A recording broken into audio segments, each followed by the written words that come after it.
تمام اشیاء الله رب العزت پیدا کړي دي، لیکن په هر شي کې د الله رب العزت یو خپل حکمت یو خپل وجه کې.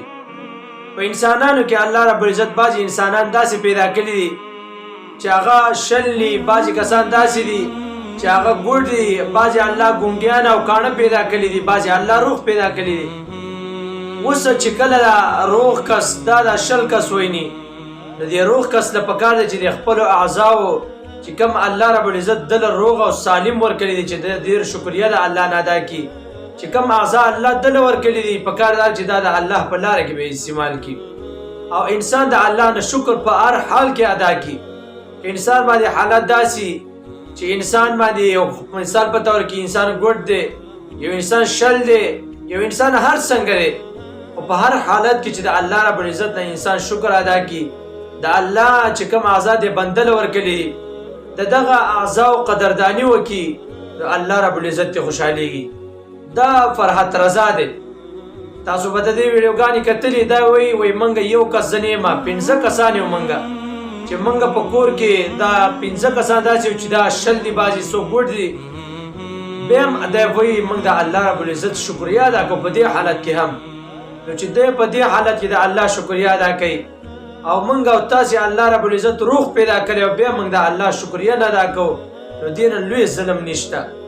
الله رب العزت شکریا ده، د الله رب العزت د نعمتونو قدردانی ده چې کوم اعضاء تعالی د سر پر درکړي دي، خدا اعضاء په دغه شي کې سیمان شي دغه نعمت قدردانی او دغه نعمت دا شکریا ده.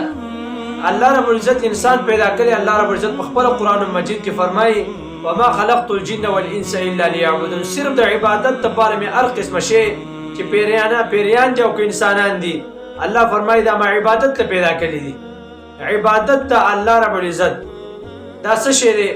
نو منځ محترم دا یوازې عبادت نه دی، اصل عبادت دا حقوق العباد دي چې د هغې خیر سړی وساتي، او دغه رنګې د الله رب العزت چې کوم احکام دي چې هغه ته غاړه کېږدي، دا الله رب العزت د نعمتونو قدرداني د اصل کې.